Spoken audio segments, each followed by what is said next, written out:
أعوذ بالله من الشيطان الرجيم بسم الله الرحمن الرحيم فإن حزب الله هم الغالبون وقال عليه الصلاة والسلام احفظ الله يحفظك أو كما قال النبي عليه الصلاة والسلام হেফাজত ইসলাম বাংলাদেশ কুমিল্লা জেলা ও মহানগর শাখার যৌথ উদ্যোগে আয়োজিত আজকের এই প্রতিনিধি সম্মেলনের সংগ্রামী সভাপতি দেশের বর্ষিয়ান আলেম দ্বীন উস্তাদুল উলামা হযরত আল্লামা নুরুল হক সাহেব জিদাত মাআলিকুম মঞ্চভূমিষ্ঠ আজকের এই সম্মেলনের সংগ্রামী প্রধান অতিথি হেফাজত ইসলাম বাংলাদেশের সংগ্রামী মহাসচিব এদেশের তৌহিদি জনতার হৃদয়ের স্পন্দন আমাদের সম্মানিত নেতা হযরত আল্লামা শাইখ সাজিদুর রহমান দামাত বরকাতুহুম মঞ্চভূমিষ্ঠ হেফাজতের কেন্দ্রীয় নেতৃবৃন্দ আল্লামা আহমদ শফি রহমতুল্লাহ আলাইহি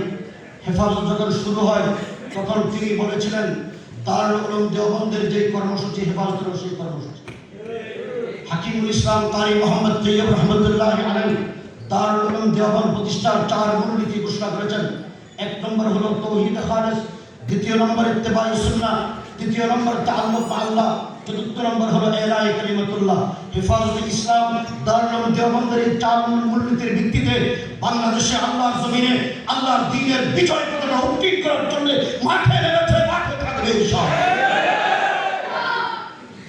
এখানে অনেক প্রশ্ন আমাদের ভাইরা করেছেন। হেফাজত ইসলামের নেতৃবৃন্দর কাছে অনেক আশা করেন, অনেক প্রত্যাশা আপনাদের আছে। আমি আপনাদের কাছে বিনীতভাবে অনুরোধ করব, হেফাজত কোনো সুসংগঠিত রাজনৈতিক সংগঠন নয়। সময়ের প্রয়োজনে আল্লাহর জমিনে আল্লাহর দ্বীনের বিরুদ্ধে যখন চক্রান্ত শুরু হয়েছে, বাংলাদেশের স্বাধীনতা সার্বভৌমত্ব মুসলমানদের ঈমান আকীদা সভ্যতা সংস্কৃতিকে যখন হিন্দুত্ববাদী সালেমরা বিপন্ন করে দেওয়ার মুছে দেওয়ার চক্রান্ত করেছেন, তখনই আল্লামা আহমদ শফির নেতৃত্বে হেফাজত দেশের স্বাধীনতা রক্ষার জন্য মুসলমানের ঈমান আকীদা হেফাজতের জন্য সাহায্যের রাসূলের মৃত্যুদণ্ডের আইন পাস করার জন্য হেফাজত মাঠে নেমেছেন। হেফাজতকে সুসংগঠিত করার পরিকল্পনা আমরা নিয়ে মাঠে নেমেছি। সুতরাং আমাদেরকে একটু সময় দেন। আপনাদেরকে সুসংবাদ দিতে চাই, বাংলাদেশে এই 5 তারিখের পরে, বিপ্লবের পরে আল্লামা সাজিদুর রহমান দামাত বরকাতুহুমের নেতৃত্বে আমরা বর্তমান যে কমিটি করার উদ্যোগ নিয়েছি, সমগ্র বাংলাদেশের 64 ডিস্ট্রিক্ট, এই 64 ডিস্ট্রিক্টের ভিতরে আজকের দিন পর্যন্ত আমরা 47টা জেলা কমিটি করতে সক্ষম হয়েছি আলহামদুলিল্লাহ। আমি আপনাদেরকে সুসংবাদ দিতে চাই, হেফাজত হলো দেশের সর্বস্তরের উলামায়ে কেরামের দিনদার মুত্তাকি মুসলমানদের ঐক্যবদ্ধ প্ল্যাটফর্ম। এই ঐক্যবদ্ধ প্ল্যাটফর্মকে আমাদেরকে শক্তিশালী করতে হবে। গ্রামে গ্রামে মহল্লায় মহল্লায় ইসলাম বিরোধী শক্তির মোকাবেলায়, নবীর দুশমনদের শাস্তির জন্য, আল্লাহর জমিনে আল্লাহর দ্বীনকে প্রতিষ্ঠার জন্য, আল্লাহর ওহদানিয়তকে প্রতিষ্ঠিত করার জন্য আমাদেরকে দুর্গ গড়ে তুলতে হবে। এই দুর্গ গড়ে তোলার জন্য আমাদেরকে একটা চেইন অফ কমান্ডে থাকতে হবে। সারা দেশের উলামায়ে কেরাম হেফাজতের ব্যানারে ঐক্যবদ্ধ আছেন। এই ঐক্যবদ্ধতাকে আমাদেরকে আরো মজবুত করতে হবে। এই মজবুত করার জন্য আমরা কমিটি গঠনের উদ্যোগ নিয়েছি আলহামদুলিল্লাহ। আমরা সিদ্ধান্ত নিয়েছি আগামী 15 দিনের ভিতরে বাকি জেলাগুলো কমিটি হবে। এরপরে সমস্ত জেলার দায়িত্বশীলদেরকে নিয়ে ইনশাআল্লাহ জাতীয় কনভেনশন হবে ইনশাআল্লাহ। আপনারা অনেকে মনে করছেন হেফাজত স্থায়ী কাজ করার পরিকল্পনা নিয়ে কাজ করছেন, রাজনীতি হেফাজত করবে না। আল্লামা আহমদ শফি মহানগরের যে মূলনীতি, সেই মূলনীতির উপর থাকবে। হেফাজতের ভিতরে যদি কেউ রাজনীতি করতে চায়, ইনশাআল্লাহ হেফাজতের ভিতরে অনেক রাজনৈতিক সংগঠন আছে, তারা সেই রাজনৈতিক সংগঠনের মাধ্যমে রাজনীতি করবে। কিন্তু হেফাজত বাংলাদেশে যারা ক্ষমতায় যাবে, যারা ক্ষমতায় যেতে চায়, যারা ক্ষমতার স্বপ্ন দেখেন, হেফাজতকে মাইনাস করে ক্ষমতায় যেতে পারবে। ক্ষমতায় যাবেন, ইসলামের বিরুদ্ধে কর্মকাণ্ড করবেন, এটা রাজনৈতিক দল মোকাবেলা করবে, হেফাজত আঙ্গুল টুটে টুটে বসে থাকবে না। এই জালেম ফ্যাসিস্টরা এই 16টি বছর উলামায়ে কেরামের খেদমতে বিরাজ করব। 16 বছর আমরা যে অত্যাচার চলন, নির্যাতন, রাষ্ট্রের নিপীড়নের শিকার ছিলাম, এখান থেকে আমাদেরকে শিক্ষা গ্রহণ করতে হবে। কোন অবস্থাতে আমাদের মধ্যে ঐক্যকে ফাটল তৈরি করার কোনো কাজ আমরা করতে পারবো না। যদি ঐক্য বিনষ্ট হয়ে যায়, মনে রাখবেন আজকে এই ফ্যাসিস্টরা 15-16 বছর আমাদের উপর অত্যাচার করেছে, এরপরও যদি আমাদের বোধোদয় না হয়, ভারত কিন্তু বসে নাই, ভারত কিন্তু বসে নাই।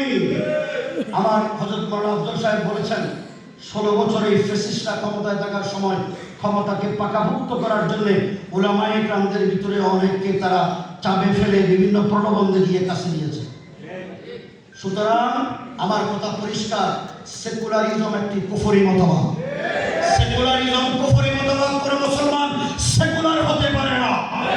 কোন আলেম নবীর ওয়ারিস সেকুলারদের সাথে আঘাত করতে পারে না। হাসিনা একজন কুফরি দর্শনে বিশ্বাসী, আওয়ামী লীগ কুফরি দর্শনে বিশ্বাসী। আওয়ামী লীগ সাংবাদিকদের উপর হত্যা চালিয়েছে, 21 সালে করে হত্যা চালিয়েছে, জুলাই বিপ্লবে করে হত্যা চালিয়েছে, পিডিআরদের হত্যা করেছে। এই সেকুলার ধর্মহীন আওয়ামী লীগকে বাংলাদেশে নিষিদ্ধ করতে হবে, নিষিদ্ধ করতে হবে।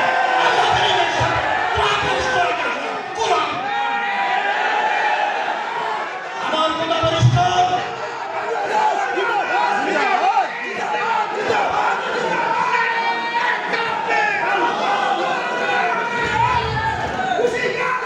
শুনেন, উলামায়ে কেরামের খেদমতে বিনীত আরজ করব, শাপলা চত্বরে নবীর ওয়ারিসদের উপরে যারা গণহত্যা চালিয়েছে, এই গণহত্যাচারের উপরে যারা পার্লামেন্টে দাঁড়িয়ে তিনি উপহাস করেছেন, একজনও হত্যাকাণ্ডের শিকার হয় নাই। হেফাজতিরা রমমেকে রাস্তায় শুয়েছিল, যেই প্রধানমন্ত্রী সেই কথা বলতে পারেন, তার ফাঁসি না হওয়া পর্যন্ত কোনো আপোষ হবে না, কোনো আপোষ হবে না।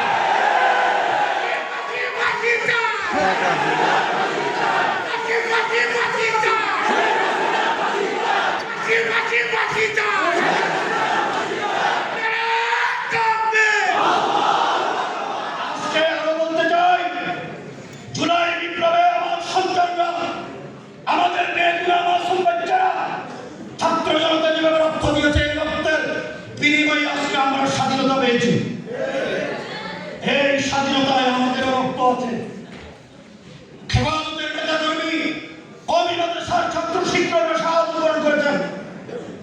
আমরা যদি সেই দিন তাদের পাশে না থাকতাম, সরকারের ভিত দুর্বল হতো না। সুতরাং মনে রাখতে হবে, এই স্বাধীনতার অংশীদার আমরা। এই স্বাধীনতা বিপন্ন করার চক্রান্ত চলছে, নানা চক্রান্ত হচ্ছে। ভারতের রয়্যাল এজেন্টরা বাংলাদেশে বিভিন্ন লাইনে ঢুকেছেন, তাদেরকে প্রতিহত করার জন্য, বাংলাদেশের স্বাধীনতার তাহাফুজের জন্য, ঈমান আকিদা রক্ষার জন্য প্রয়োজনে ভারতের বিরুদ্ধে লড়াই করতে হবে, যুদ্ধ করতে হবে। কারা কারা প্রস্তুত?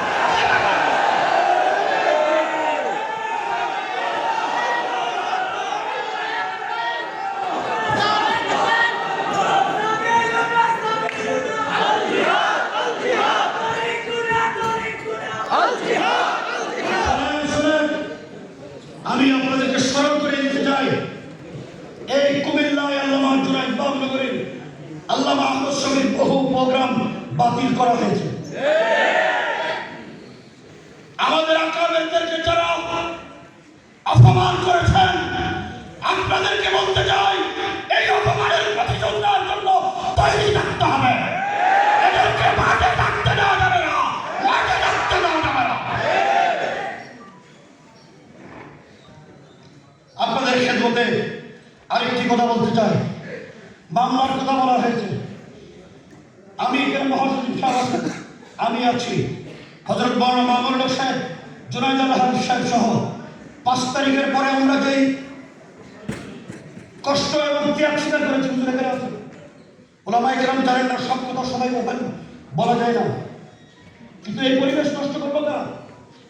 যারা আজকে ফেসবুকে দেখেন হেফাজতের বিরুদ্ধে, আমাদের বিরুদ্ধে যারা কথা বলে, আপনাদেরকে বলি, এতদিন লাগতো না, কথা ছিল আপনারা করে নেন। যেখানে যেখানে সুবিধা করার দরকার, যেখানে যেখানে সুপারিশ করার দরকার আমরা করবো। এই পরিবেশ নষ্ট করবো কেন?